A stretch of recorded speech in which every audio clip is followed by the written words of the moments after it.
ดีใจเนาะที่บ้านเมืองเฮามีการพัฒนาโดยเฉพาะเรื่องนี้นะเรื่องสุขภาพสบายดี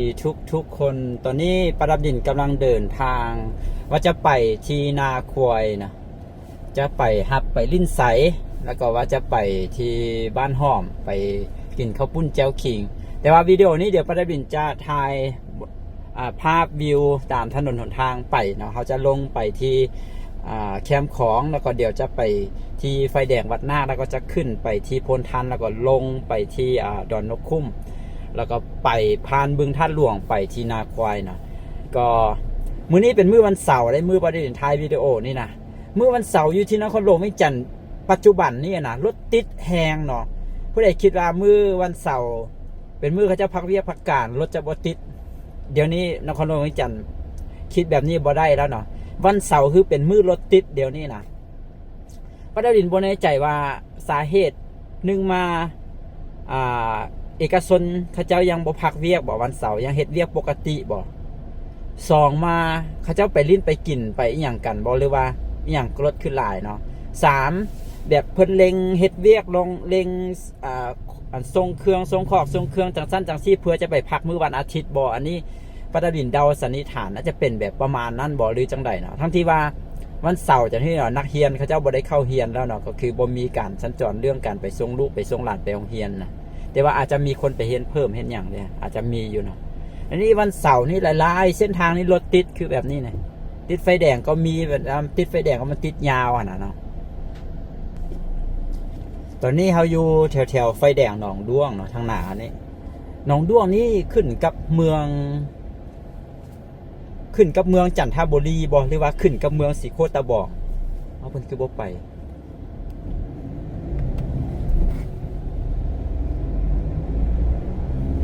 นี่บ่รอดแล้วนี่บ่รอดแล้วนี่มันจะมีตำรวจบ่มีตำรวจอีกแล้วนี่วันเสาร์ก็มีตำรวจมาอยู่ป้อมดวงไฟแดงไปคนตามเลยแหละอีกสาเหตุหนึ่งที่ให้รถติดเมื่อวันเสาร์อาจจะเป็นแบบว่าเมื่อวันเสาร์นี้เขาเจ้าไปตลาดตะลีกันไปซูเปอร์มาร์เก็ตกันไปซื้อข้าวซื้อเครื่องไปนั่นนี่เนาะแล้วก็วันอาทิตย์ก็ออกไปเที่ยวนอกเมืองอย่างประมาณท่านบอกเนาะวันเสาร์ก็เลยว่ามีรถออกมาหลายนะใดหุแบบคือว่าแบบวุ่นวายยังไงหุนะรถหลายนะหลายๆเส้นทางมันเป็นแบบนี้โอเคเนาะเดี๋ยวเขาจะตัดภาพไปที่ไฟแดงวัดนาคเลยตอนนี้เราก็มาฮอดที่ไฟแดงวัดนาคแล้วเนาะด้านเจือนแคมป์ของวันนี้ก็ถมขึ้นมาแบบนี้เนาะผมขึ้นมาอีกบอกเลยจังใดเดี๋ยวเขาจะซื้อไปไฟแดงวัดนาคแล้วก็เขาจะซื้อขึ้นไปโอ้ยช่วงนี้นครหลวงวิจันทร์เฮาฝุ่น PM 2.5 นะทุกคนเบิ่งแม่มืดมัวไปหมดเลยแล้วก็ปีนี้ดังที่ได้เว้ามานะว่านครหลวงวิจันทร์เฮาอากาศดีเด้สิเว้าเรื่องความร้อนเรื่องอีหยังสินะในปีนี้นะ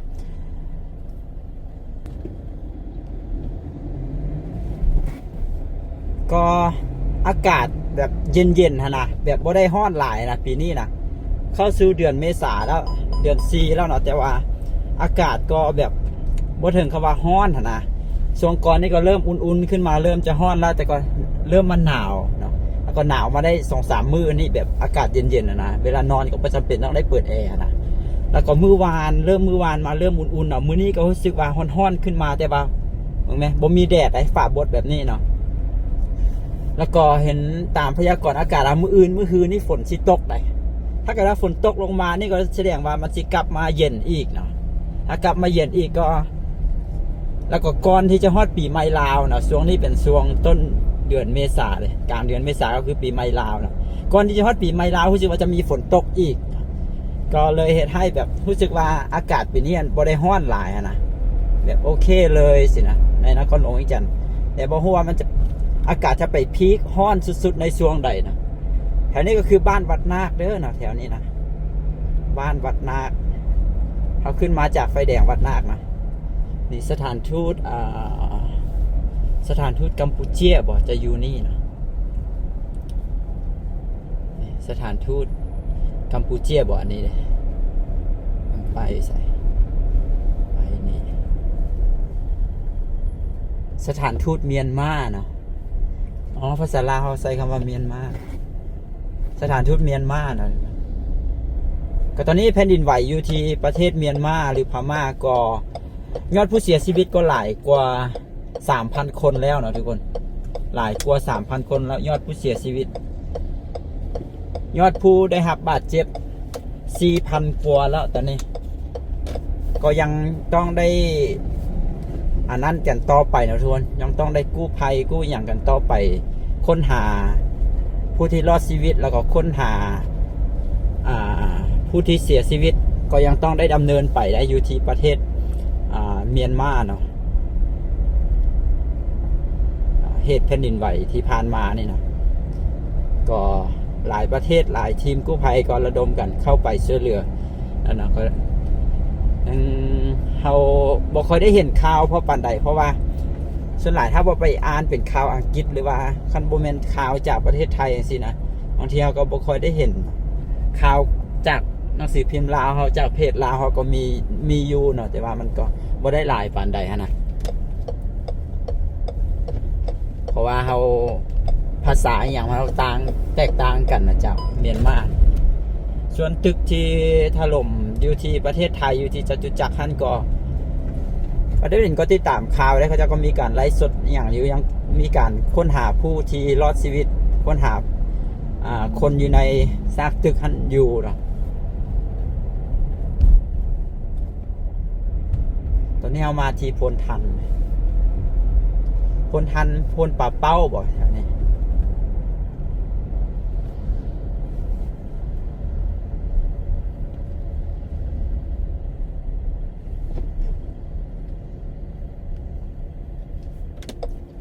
วันนี้ก็มีไฟแดงนะซื้อไปทางไหนเป็นห้องหมอ103ห้องหมอทหารแต่เป็นห้องหมอใหญ่เป็นหนึ่งในห้องหมอใหญ่ในนครหลวงเวียงจันทร์อยู่ที่นครหลวงเวียงจันทร์เขาก็ตอนนี้ห้องหมอใหญ่ๆเนาะก็จะมีห้องหมอมโหสถห้องหมอ103ห้องหมอมิตรภาพหรือว่าห้องหมอ150 เตียงเนาะ3ห้องหมอ4ห้องหมอเศรษฐาเนาะห้องหมอเศรษฐาก็ถือว่าเป็นห้องหมอใหญ่เช่นเดียวกันก็จะมี 3-4 แห่งที่เป็นห้องหมอใหญ่นะซึ่งตอนนี้การบริการอยู่ห้องหมอรัฐอยู่ในประเทศลาวโดยเฉพาะอยู่นครหลวงเวียงจันทร์ก็ดีขึ้นหลายเลยได้เนาะล่าสุดปราบินก็พาเอื้อยไปฝากท้องนะอยู่ที่ห้องหมอมโหสถโอ้เพิ่นก็บริการดีแบบสากลนะสะอาดสะอ้านเขาจะมีการเฮ็ดไม้ได้อยู่ที่ห้องหมอมโหสถเนี่ยปราบินขึ้นภาพให้เบิ่งนะเขาจะมีการเฮ็ดไม้ในหลายๆ3-4 ตึกพุ่นเนาะเพิ่นเฮ็ดไม้อยู่ที่ห้องหมอมโหสถกว้างใหญ่แล้วก็สะอาดสะอ้านท่านหมอเพิ่นบริการดีนะเพิ่นบริการดีและเป็นห้องหมอรัฐแต่เพิ่นก็บริการดีแล้วก็มีเครื่องไม้เครื่องมือที่ทันสมัยห้องหมอรัฐก็ดีใจเนาะที่บ้านเมืองเฮามีการพัฒนาโดยเฉพาะเรื่องนี้นะเรื่องสุขภาพเรื่องพยาบาลนี่นะเพราะมันจำเป็นเลย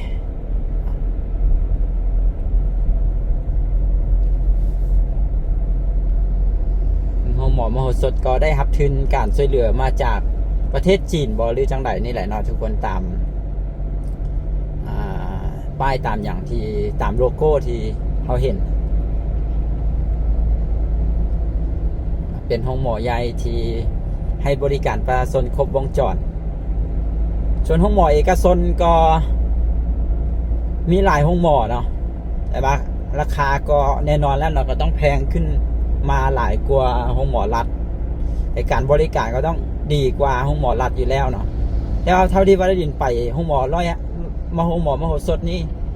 แล้วก็หลายๆห้องหมอตอนนี้มันก็บริการดีเลยเว้าจาดีเว้าจาสุภาพอย่างเนาะอย่างห้องหมอแข็งอย่างซี่อันนี้ยังมีหลายๆห้องหมอยังต้องได้แบบปรับปรุงอยู่เนาะก็เคยได้ลองไปแล้วเนาะห้องหมอตาแข็งห้องหมอแข็งนะแต่ว่าก็มีหลายห้องหมอก็ดีเนาะแต่ว่ามันมีบางห้องหมอนะเฉพาะบางห้องหมอนะอันนี้ก็เป็นหนึ่งในห้องหมอเนาะห้องหมอเกษมราชเป็นห้องหมอเอกชนน่าจะเป็นห้องหมอที่มีราคาแพงที่สุดในลาวในตอนนี้หรือมีห้องหมออื่นแพงกว่านี้บ่หรือบ่แน่ใจนะประเด็นก็บ่เคยมาแต่เคยเห็นเขาเจ้าเว้าเคยเห็นคนที่เขาเจ้ามาแล้วเขาเจ้าไปเว้ารีวิวอย่างซี่นะก็จะเป็นน่าจะเป็นเอกชนจากประเทศไทยเพิ่นมาลงทุนนะห้องหมอนี่แล้วก็มีคลินิกต่างๆอยู่ในนครหลวงเวียงจันทร์ก็หลายเนาะ คลินิกปาราดินก็มักไปได้มันคลินิกไปแล้วคนบ่หลายนะมันว่องไวแต่ว่าราคาก็แน่นอนก็ต้องยอมจ่ายสูงขึ้นไปถึงน้อยนึงนะวันนี้เป็นไฟแดงเขาจะเอาไฟแดงเนี่ยก็ดอนกอยสิวะพอเลี้ยวทางขวามือเขานี่จะไปที่ดอนกอยเนาะซื้อไปนี่เขาจะผ่านบึงธาตุหลวงแล้วก็ไปที่บ้านเมืองน้อยเสียงดาเนาะบ้านเมืองน้อยนะแล้วก็ไปที่นาควายนะ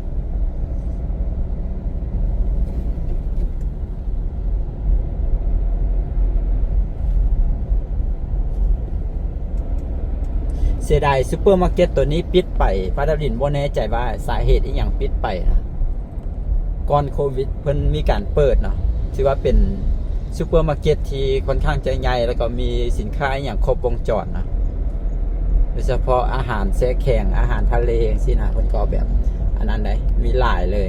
แต่ว่าอยู่ๆแล้วเพิ่นก็ปิดตัวเป็นซูเปอร์มาร์เก็ตคล้ายๆกับแมคโครในประเทศไทยอะนะแบบว่าจะมีแบบเครื่องที่ขายทั้งย่อยแล้วก็ขายทั้งทรงนำสินะเขาสามารถแบบไปซื้อยกแพ็คแล้วก็ได้เป็นราคาพิเศษกว่าซื้อย่อยอย่างสินะก็จะเป็นประมาณนั้นนะแต่ว่าอยู่ๆแล้วเพิ่นก็ปิดตัวลงไปลูกค้ามีบ่หลายบ่หรือว่าจังไดหรือว่าตอนที่โควิดแล้วเงินเฟ้อหรือว่าเพิ่นปิดก่อนโควิดบ่หรือว่าจังไดถ้าชื่อว่าปิดน่าจะปิดหลังจากโควิดหรือว่าช่วงโควิดผิดจากเงินเฟ้อบ่หรือว่าจากแนวใดอันนี้ปาราดินก็บ่แน่ใจ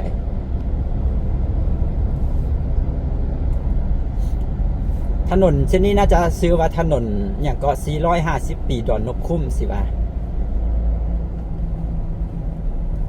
ก็จะเป็นถนนที่ซื้อไปตัดใส่ถนนเส้นหนึ่งแถวทางหนาเพราะฉะนั้นแล้วก็ซื้อไปใช้ถนน450ปีเนาะที่จะไปขัวมิตรภาพหรือว่าไปสถานีรถไฟลาวจีนก็สามารถไปได้เช่นเดียวกันคนอยู่แถวนี้สั้นๆอันนี้จะเป็นขัวเนาะข้ามบึงข้ามน้ำจากบึงธาตุหลวงนะ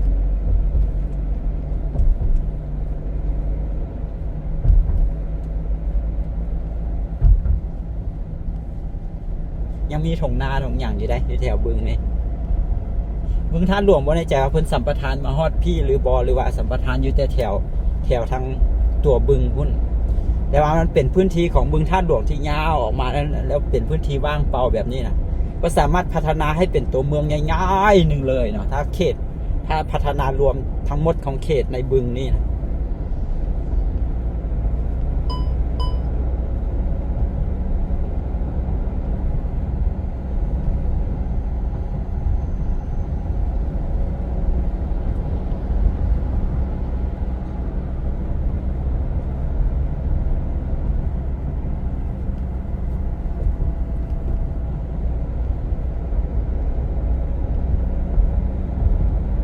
ถนนทางหน้าที่เขาจะไปตัดไซนี่บ่ฮู้ซื้อคือกันมาซื้อว่าถนนนี่อย่างเป็นถนนที่ตัดมาตั้งแต่นนหวายนะแต่มันแต่นนข้อพุ่นน่ะตัดผ่านนนหวายผ่านมาที่บ้านน้อยเนาะบ้านเมืองน้อยสิเนาะอันนี้ก็ผ่านไปที่อย่างก็เขาจะซื้อไปนี่ให้ระวังอยู่ได้บนนี้นะ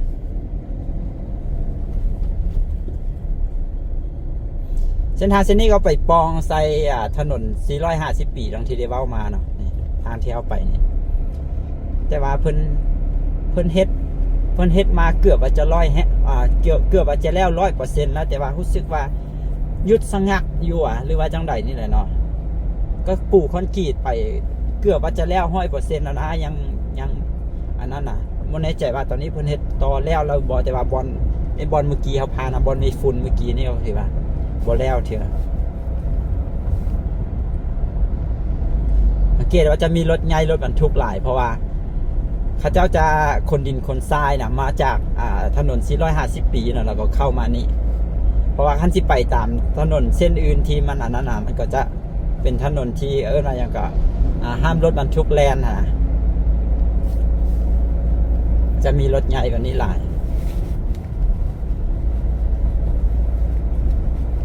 แถวนี้ก็เป็นนาควายแล้วบ่แถวนี้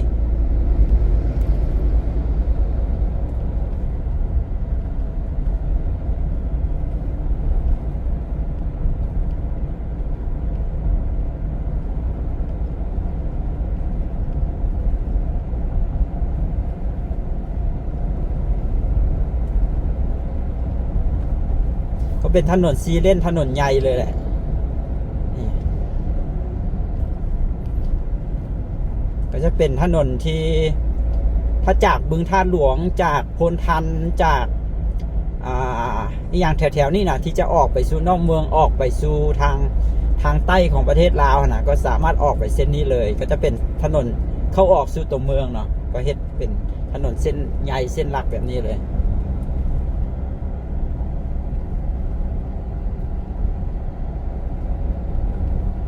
ในแถวนี้ก็ยังมีดินประวางอยู่หลายแต่ก็น่าจะเป็นดินลัดบ่ทางขวามือเฮานี่หรือว่าจังใด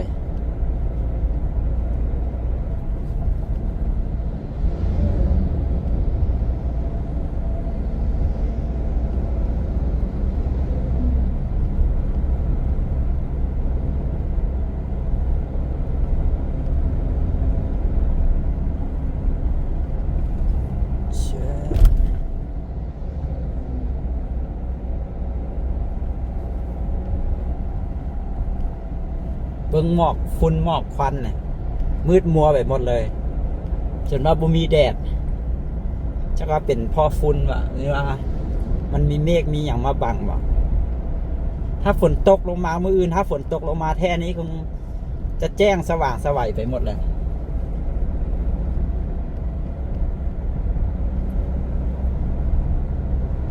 แม้รถต่างดินต่างสายบ่ไกลหลายเพราะว่าตัวเมืองนครหลวงวิจันทร์ตอนนี้ก็มีการสร้างถนนหนทางมีการปรับปรุงถนนหนทางแล้วก็มีการสร้างตึกสร้างอย่างเป็นจำนวนหลายเนาะในตัวเมืองนครหลวงวิจันทร์นะก็จะต้องมีรถแบบคนดินคนแห่คนทรายคนอย่างก็ว่ากันไปบ่แม่นเท่าไก่มาดนแล้วอันนี้ข้ามทางรถไฟจนมาฮอดทางรถไฟเท่าไก่ทางเข้าแล้วตัวนี้สิกลับอันนี้ทางรถไฟลาวไทยหน่อยทุกคนนี่คือรถไฟลาวไทย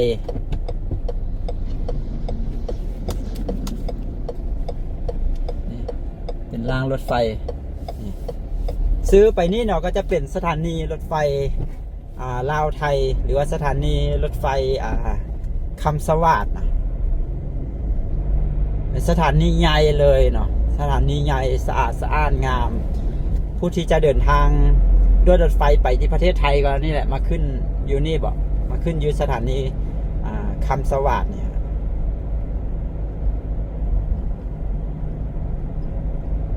สะดวกสบายเนาะขับรถมาส่งพี่ส่งน้องก็ไม่ต้องได้เสียเงินเนาะเอารถไปจอดไว้ต่อหน้าตึกอาคารสถานีได้เลยแล้วก็สะดวกสบายนะกว้างขวางบ่ได้เสียเงินค่าเข้ามาสถานีนะโอ้ยไกลโอเคนะทุกคนตอนนี้ประดับดินก็เข้ามาในโฮมที่จะไปฮับไปดิ้นใส่แล้วก็เดี๋ยวไปติดตามกันวิดีโอต่อไปโดยสำหรับวิดีโอนี้ก็ยาวพอสมควรแล้วนะก็เลาะมาตามเส้นทางหาทุกคนเบิ่งมานะก็ไว้ไปพบกันวิดีโอต่อไปสำหรับวิดีโอนี้จบไว้แต่เพียงเท่านี้เด้อสบายดี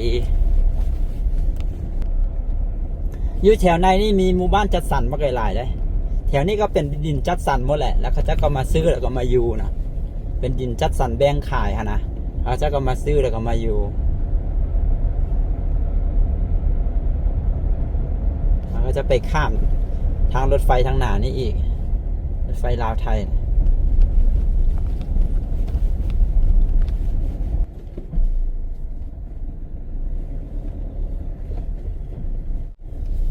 มีห้างสะดวกซื้อนำได้อยู่นี่นะก๊อก